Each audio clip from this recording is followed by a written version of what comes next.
വിലക്കപ്പെട്ട പ്രണയം ഭാഗം 67. അത് പറഞ്ഞ് എബി അവളുടെ കൈ പിടിച്ച് വീണ്ടും ട്രയൽ റൂമിലേക്ക് നടന്നു. ബാക്കിയുള്ളവരൊക്കെ അവർക്ക് വേണ്ടതും മറ്റുമായ ഓരോ സാധനങ്ങളൊക്കെ നോക്കിയെടുക്കുന്ന തിരക്കിലായിരുന്നു. എബി ആമിയെ കൂട്ടി ട്രയൽ റൂമിലേക്ക് പോയി.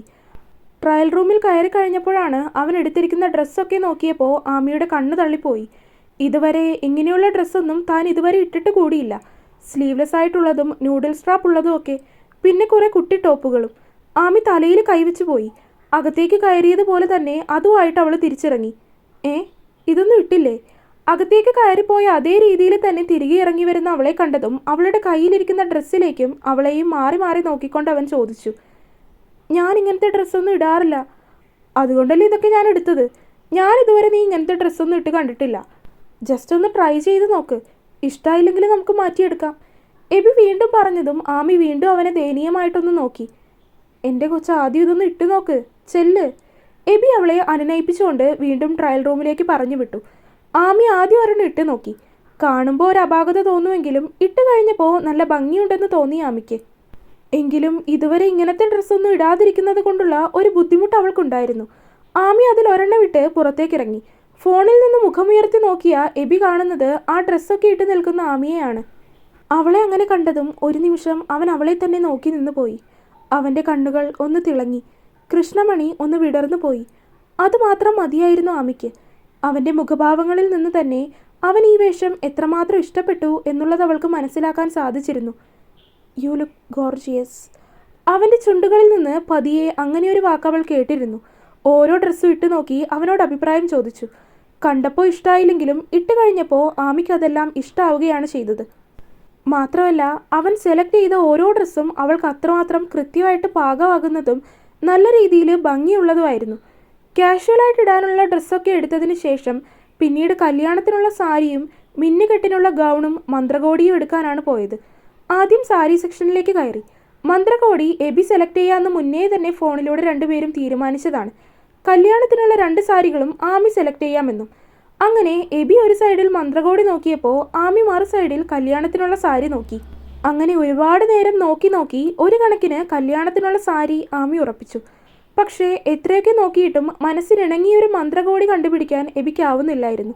മുത്തശ്ശിക്കും ഒന്നും അത്ര കണ്ടിട്ട് അങ്ങോട്ട് പിടിക്കുന്നില്ല. സർ, ഇവിടെയുള്ള സാരികളൊന്നും ഇഷ്ടമായില്ലെങ്കിൽ നിങ്ങളുടെ മനസ്സിൽ എന്തെങ്കിലും ഒരു ടൈപ്പ് മോഡൽ ഉണ്ടെങ്കിൽ അതനുസരിച്ച് ഞങ്ങൾ കസ്റ്റമൈസ് ചെയ്ത് സാരി തരാറുണ്ട്. അവിടെയുള്ള ഒരു സ്റ്റാഫ് പറഞ്ഞതും എബിയുടെ മുഖം ഒന്ന് വിടർന്നു. കസ്റ്റമൈസ് ചെയ്ത് കിട്ടാൻ എത്ര ദിവസം എടുക്കും? 1 വീക്കാണ് ഞങ്ങളുടെ മിനിമം ടൈം. റേറ്റ് അനുസരിച്ച് സമയവും നിങ്ങൾക്ക് ഫിക്സ് ചെയ്യാൻ പറ്റും. ഡിസൈൻ ഞാൻ പറഞ്ഞുതരാം. 1 വീക്കിനുള്ളിൽ കസ്റ്റമൈസ് ചെയ്ത് കിട്ടണം. റേറ്റ് എത്ര ആയാലും പ്രശ്നമില്ല. വിത്തിൻ 1 വീക്ക് തന്നെ സാധനം കയ്യിൽ കിട്ടിയിരിക്കണം. ഓക്കെ അല്ലേ? എബി പറഞ്ഞതും സ്റ്റാഫ് അവനെയും കൂട്ടി ഡിസൈനർ റൂമിലേക്ക് പോയി. എബി തൻ്റെ മനസ്സിലുള്ള കാര്യങ്ങളെല്ലാം പറഞ്ഞു കൊടുത്തതും അവരതിനനുസരിച്ചുള്ള രീതിയിൽ സാരി അവന് വരച്ചു കാണിച്ചു കൊടുത്തു. നിറവും പറഞ്ഞു കൊടുത്തു. ശേഷം അതിൻ്റെ ബ്ലൗസും അവിടെ തന്നെ സ്റ്റിച്ച് ചെയ്യാൻ കൊടുത്തു. കല്യാണത്തിനുള്ള സാരിയുടെ ബ്ലൗസും എല്ലാം അവിടെ തന്നെയാണ് സ്റ്റിച്ച് ചെയ്യാൻ കൊടുത്തത്. മന്ത്രകോടിയായിട്ട് എടുത്ത സാരി എവിടെ? തയ്ക്കാനുള്ള മെഷർമെൻ്റ് ഒക്കെ കൊടുത്തു കഴിഞ്ഞപ്പോൾ ആമി അവനോട് ചോദിച്ചു. അതിപ്പോൾ കാണണ്ട, സർപ്രൈസ്. കല്യാണത്തിൻ്റെ സാരി ഞാൻ കാണിച്ചല്ലോ, എന്നിട്ടിതെന്താ എന്നെ കാണിക്കാത്തത്? ആമി അവനോട് പരിഭവത്തോട് ചോദിച്ചു. സർപ്രൈസ് ആണെന്ന് പറഞ്ഞില്ലേ, ബ്ലൗസ് തയ്ച്ച് വാങ്ങാൻ വരുമ്പോൾ കാണിച്ചു തരാം. എബി തോളിലൂടെ കൈയിട്ട് അവളെ ചേർത്ത് പിടിച്ചുകൊണ്ട് പറഞ്ഞതും പരിഭവം മുഴുവനായിട്ട് വിട്ടു മാറിയില്ല എങ്കിലും ആമി സമ്മതിച്ചു കൊടുത്തു. പിന്നെ എബിക്കുള്ള ഡ്രസ്സും അവിടെ നിന്ന് തന്നെ എടുത്തു. കല്യാണത്തിന് താലി കെട്ടുന്ന സമയം സെറ്റ് സാരിയാണ് ആമി ഉടുക്കുന്നത്. അത് കഴിഞ്ഞ് സെക്കൻഡ് സാരി ആയിട്ട് കാഞ്ചീപുരം പട്ടുസാരിയും. എബിക്കും അതിനനുസരിച്ചുള്ള മുണ്ടും ഷർട്ടും ഒക്കെ എടുത്തു. പള്ളിയിൽ വെച്ചുള്ള മിന്നുകെട്ടിന് ഇടാനുള്ള സ്യൂട്ടും കോട്ടും എടുത്തു. അത് കഴിഞ്ഞതിന് ശേഷം ആമിക്ക് മിന്നുകെട്ട് നേരത്തെ ഇടാനുള്ള ഗൗൺ എടുക്കാനാണ് പിന്നെ പോയത്. അതിനും അവിടെയുള്ളതൊന്നും എബിക്ക് ഇഷ്ടാവുന്നില്ലായിരുന്നു. ഫോണിലൊക്കെ നോക്കി ഒരു മോഡൽ കസ്റ്റമൈസ് ചെയ്യാനാണ് എബിയും ആമിയും തീരുമാനിച്ചത്. സാധാരണയുള്ളതിലും അല്പം വ്യത്യാസമായിട്ടുള്ള ഗൗണായിരുന്നു സെലക്ട് ചെയ്തത്. ഇത്രയൊക്കെ സെലക്ട് ചെയ്ത് കഴിഞ്ഞപ്പോൾ തന്നെ സമയം വൈകുന്നേരമായി. ആരും ഭക്ഷണമൊന്നും കഴിച്ചിട്ടില്ല. മാത്രമല്ല, എബിക്കും ആമിക്കും ഉള്ള ഡ്രസ്സ് മാത്രമാണ് ഇപ്പോഴും സെലക്ട് ചെയ്ത് കഴിഞ്ഞിട്ടുള്ളത്. ബാക്കിയുള്ളവർക്കുള്ള ഡ്രസ്സൊന്നും എടുത്തിട്ടില്ല. ബന്ധുക്കൾക്കുള്ള ഡ്രസ്സും മറ്റുമൊക്കെ എടുക്കാനുണ്ടിനി. ഭക്ഷണം കഴിച്ച് വീണ്ടും അകത്തേക്ക് കയറി. പിന്നെ നടന്ന് എല്ലാവർക്കും ഉള്ള ഡ്രസ്സൊക്കെ എടുത്തു. അതിനിടയിൽ കുഞ്ഞ് കരഞ്ഞതും ആമിയും എബിയും കുഞ്ഞിനെ കൂട്ടി അതിന് പുറത്തേക്കിറങ്ങി. കുഞ്ഞിന് പുറത്തുനിന്ന് മിഠായിയൊക്കെ വാങ്ങിക്കൊടുത്തു. അത് കഴിഞ്ഞ് തിരിച്ചു കയറാൻ പോയപ്പോഴാണ് പരിചിതമായ 2 പേരെ കാണുന്നത്. ആമിയും എബിയും അകത്തേക്ക് കയറാൻ ഒരുങ്ങിയപ്പോൾ രണ്ടുപേരും അകത്തുനിന്ന് പുറത്തേക്ക് ഇറങ്ങാൻ ഒരുങ്ങുകയായിരുന്നു. അതുകൊണ്ട് തന്നെ മാറിപ്പോകാനും കഴിഞ്ഞില്ല.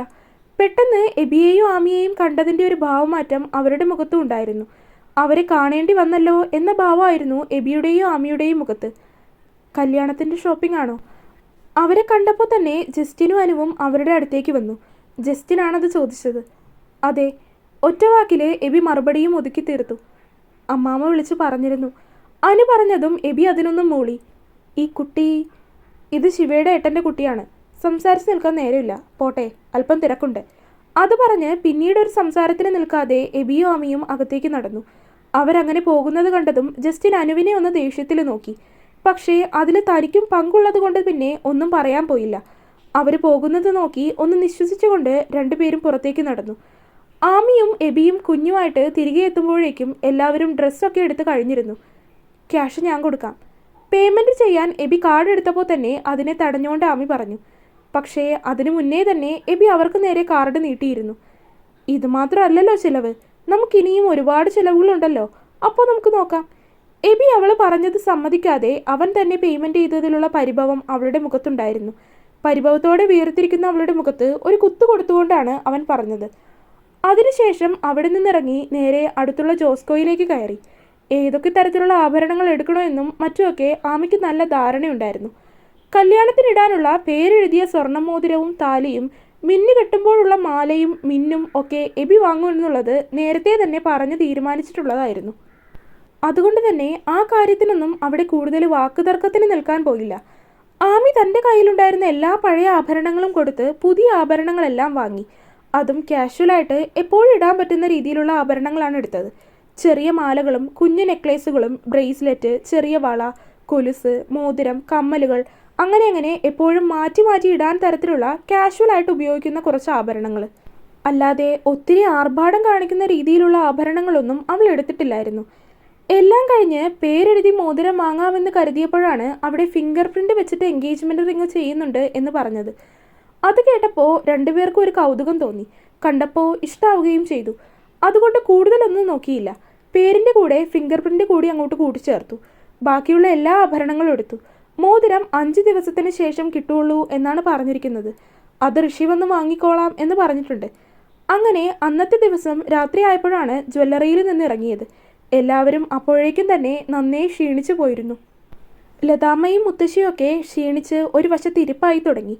രാത്രിയുള്ള ഭക്ഷണം കൂടി പുറത്തുനിന്ന് കഴിച്ചതിന് ശേഷമാണ് എല്ലാവരും തിരികെ വീടുകളിലേക്ക് മടങ്ങിയത്. ഈ സമയത്ത് എറണാകുളത്ത് നിന്ന് വടശ്ശേരി വരെ പോകണ്ടേ എന്ന് പറഞ്ഞ് എബി എല്ലാവർക്കും കൂടി ഫ്ലാറ്റിൽ താമസിക്കാം എന്ന് പറഞ്ഞതാണ്. പക്ഷേ വീട്ടിൽ ഭക്ഷണമൊക്കെ ഉണ്ടാക്കി വെച്ചിരിക്കുന്നത് ആകെ ചീത്തയാകുമെന്ന് പറഞ്ഞ് എല്ലാവരും തിരികെ അങ്ങോട്ട് തന്നെ പോയി. വീട്ടിലെത്തി കഴിഞ്ഞപ്പോൾ തന്നെ ആമി എബിയെ വിളിച്ച് പറഞ്ഞിരുന്നു. അതിനുശേഷം ഒന്ന് കുളിച്ച് ഫ്രഷായി കട്ടിലിലേക്ക് നിവർന്നു കിടന്നു. എങ്ങനെയെങ്കിലും ഒന്ന് ഉറങ്ങിയാൽ മതി എന്ന് തോന്നിപ്പോകുന്നുണ്ട്. അത്രത്തോളം ക്ഷീണിച്ചിരിക്കുന്നു.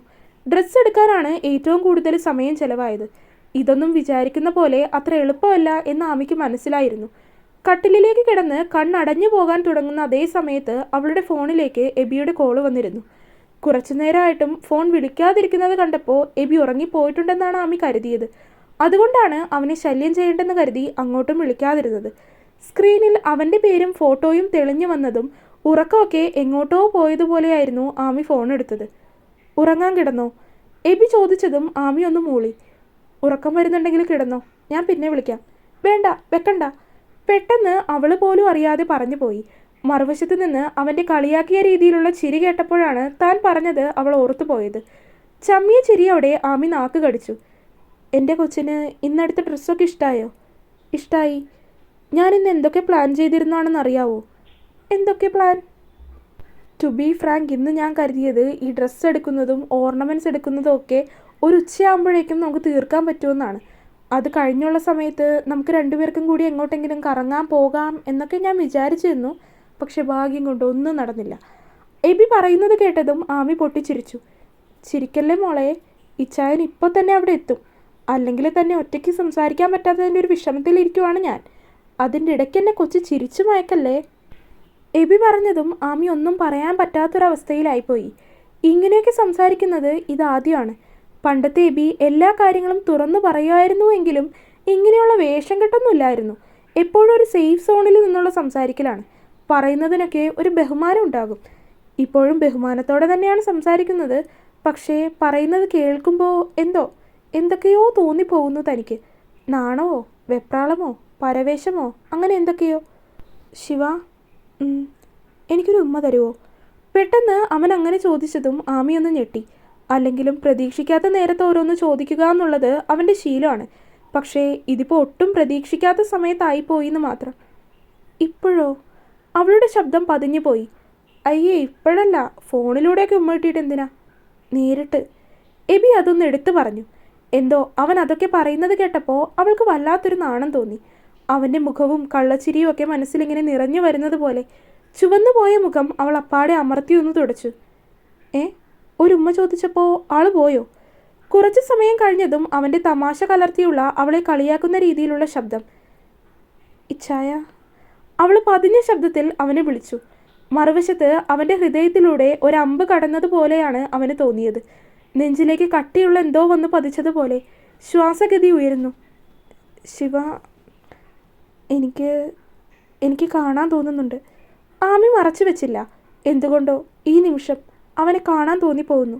അത്രയും അടുത്ത്, അവനോട് ചേർന്നിരിക്കാൻ, അവനോട് ഒരുപാട് സംസാരിക്കാൻ, അങ്ങനെ എന്തൊക്കെയോ. മറുവശത്ത് അപ്പോഴേക്കും കോള് കട്ടായി പോയിരുന്നു. കോള് കട്ടാവുന്ന ശബ്ദം കേട്ടപ്പോഴാണ് ആമി അവനോട് അങ്ങനെ പറഞ്ഞത് ഞെട്ടലോടെ ഓർക്കുന്നത്. അവൾ ഫോണിൽ സമയം നോക്കി. 11:30 കഴിഞ്ഞിരിക്കുന്നു. വേഗം തന്നെ അവനെ തിരികെ വിളിച്ചു. കോൾ എടുക്കുന്നില്ല. 2 തവണ വിളിച്ചപ്പോൾ കോൾ എടുത്തു. കോള് കട്ട് ചെയ്തത് എന്തിനാ? ഞാൻ വരട്ടെ അങ്ങോട്ട്? വേണ്ട, ഇനി വേണ്ട. രാത്രി ഒരുപാട് നേരമായി. പക്ഷേ ഇച്ചായ വേണ്ട, പറയുന്നത് കേൾക്ക്. എബി എന്തെങ്കിലും പറയുന്നതിന് മുന്നേ തന്നെ ആമി വേണ്ടെന്ന് തീർത്ത് പറഞ്ഞിരുന്നു. എബി ഒന്നും മിണ്ടിയില്ല. അവളുടെ ഇച്ചായ എന്നുള്ള വിളി, അതാണ് സഹിക്കാൻ പറ്റാത്തത്. തന്നെ ഇങ്ങനെ വിളിക്കാൻ വേണ്ടിയിട്ട് താനായിട്ട് തന്നെ അവളെ പറഞ്ഞു പഠിപ്പിച്ചതാണ്. ആദ്യമൊക്കെ വിളിക്കില്ലായിരുന്നു. നിങ്ങൾ, താൻ എന്നൊക്കെയായിരുന്നു വിളിച്ചിരുന്നത്. പക്ഷേ പറഞ്ഞ് ഇപ്പോൾ അങ്ങനെയാണ് വിളിക്കുന്നത്. അവളുടെ ആ വിളി കേൾക്കുമ്പോൾ എന്തോ ഹൃദയം ഒന്ന് തുടിച്ചു പോകുന്നു. സിനിമയിലും കഥകളിലുമൊക്കെയാണ് ഇങ്ങനെയൊക്കെ കണ്ടിട്ടുള്ളത്. ഇതിപ്പോൾ ശരിക്കും അങ്ങനെ തന്നെയാണല്ലോ എന്ന് ചിന്തിച്ചു പോയി എബി. കൂടുതൽ സംസാരിച്ചിരുന്നാൽ ശരിയാവില്ല എന്നറിയാവുന്നത് കൊണ്ട് എബി തന്നെ ആ ഫോൺ കോൾ വേഗം വെച്ചു. പിന്നീടുള്ള ദിവസങ്ങളിൽ 2 പേർക്കും ഒരുപോലെ തിരക്ക് തന്നെയായിരുന്നു. ഡ്രസ്സൊക്കെ എടുത്തു കഴിഞ്ഞ് പിറ്റേ ദിവസം തന്നെ എബിയും മുത്തശ്ശിയും തിരികെ കീരിപ്പാറയിലേക്ക് പോയിരുന്നു. അവിടെയുള്ള പള്ളിയിൽ പോയി അച്ഛനോട് കല്യാണത്തിനുള്ള കാര്യങ്ങളൊക്കെ സംസാരിക്കാനുണ്ടായിരുന്നു. കാരണം 2 മതത്തിൽപ്പെട്ട ആളുകൾ തമ്മിലുള്ള വിവാഹമായതുകൊണ്ട് അതിന് കുറച്ച് കാര്യങ്ങളൊക്കെ ചെയ്യാനുണ്ടായിരുന്നു. പിന്നെ ഫോട്ടോഗ്രാഫറെ ഏൽപ്പിക്കാൻ, ഫുഡിൻ്റെ കാര്യം, അങ്ങനെ ഓരോരുത്തരും ഓരോ തിരക്കുകളിലേക്ക് പെട്ടുപോയി. ഇതിനിടയിൽ അവസരം കിട്ടുമ്പോഴൊക്കെ ആമിയും എബിയും വിളിച്ച് സംസാരിക്കാറുണ്ട്. എങ്കിലും 2 പേർക്കും ഒന്ന് നേരിട്ട് കാണാനോ സംസാരിക്കാനോ കഴിഞ്ഞിട്ടില്ല. ഒരാഴ്ച അങ്ങനെ തന്നെ കടന്നുപോയി. ഇനി വിവാഹത്തിനുള്ളത് ഒരാഴ്ച കൂടിയാണ്. ആമിയും ലതാമ്മയും ഋഷിയും ഒക്കെ കുന്നുംപുറത്തുള്ള വീട്ടിലേക്ക് തിരികെ താമസം മാറി. അവിടെ എത്തിയ 1-2 ദിവസങ്ങളിൽ ആമിക്ക് വല്ലാതെ മനസ്സിന് സങ്കടമുണ്ടായിരുന്നു. അത് പറയാതെ തന്നെ മനസ്സിലാക്കി എബി അവൾക്ക് കാര്യങ്ങളൊക്കെ പറഞ്ഞ് മനസ്സിലാക്കി കൊടുത്ത് ആ സങ്കടത്തിൽ നിന്ന് അവളെ തിരികെ കൊണ്ടുവന്നിരുന്നു. വിവാഹത്തിന് വേണ്ടി കീരിപ്പാറയിൽ നിന്ന് കുന്നുംപുറത്തേക്ക് വരുന്നത് അത്യാവശ്യം ദൂരമുള്ള യാത്രയായതുകൊണ്ട് തന്നെ എബി അവിടെ തന്നെയുള്ള തൻ്റെ വീട്ടിൽ, അതായത് എബി ജനിച്ചു വളർന്ന വീട്ടിൽ നിൽക്കാനാണ് തീരുമാനിച്ചിരിക്കുന്നത്. അങ്ങനെ 2 ആഴ്ച 2 പേരും കണ്ടിട്ടില്ല. ഫോണിലൂടെയുള്ള സംസാരം മാത്രം, അതും വല്ലപ്പോഴും ഒഴിവ് കിട്ടുമ്പോൾ മാത്രം. കല്യാണത്തോടനുബന്ധിച്ച് അധികം ആളുകളെ ഒന്നും വിളിച്ചിട്ടില്ല. ആമിക്ക് പിന്നെ പറയത്തക്ക ബന്ധുക്കളുമില്ല. ആകെയുള്ളത് അയൽവക്കത്തുള്ള കുറച്ച് പരിചയക്കാരും അകന്ന ബന്ധത്തിലുള്ള കുറച്ച് പേരും മാത്രമാണ്. അവരെയൊക്കെ എന്തായാലും കല്യാണത്തിന് വിളിച്ചിട്ടുണ്ട്. അല്ലെങ്കിൽ ഇനി പള്ളിയിൽ വെച്ചുള്ള മിന്നുകെട്ടിന് അവരെ ഒന്നും വിളിക്കാൻ കഴിയണമെന്നില്ല. പിന്നെ തലേ ദിവസത്തെ പരിപാടിയൊന്നുമില്ല. എബിയുടെ ഭാഗത്തു നിന്നായാലും അധികം ആരും വിവാഹത്തിന് എത്തുന്നില്ല. ബന്ധുക്കളെയൊക്കെ പള്ളിയിൽ വെച്ച് നടത്തുന്ന കല്യാണത്തിന് വിളിക്കാമെന്നാണ് തീരുമാനിച്ചിരിക്കുന്നത്. പിന്നെ ആകെയുള്ളത് ഓഫീസിലെ 1-2 പരിചയക്കാരും അടുത്ത 1-2 ഫ്രണ്ട്സും മാത്രം. രാത്രി 2 കൈയിലും ശ്രുതി ആമിക്ക് മൈലാഞ്ചിയൊക്കെ ഇട്ട് കൊടുത്തിരുന്നു. അതിടുന്ന സമയത്തായിരുന്നു എബി അവളെ വിളിച്ചത്.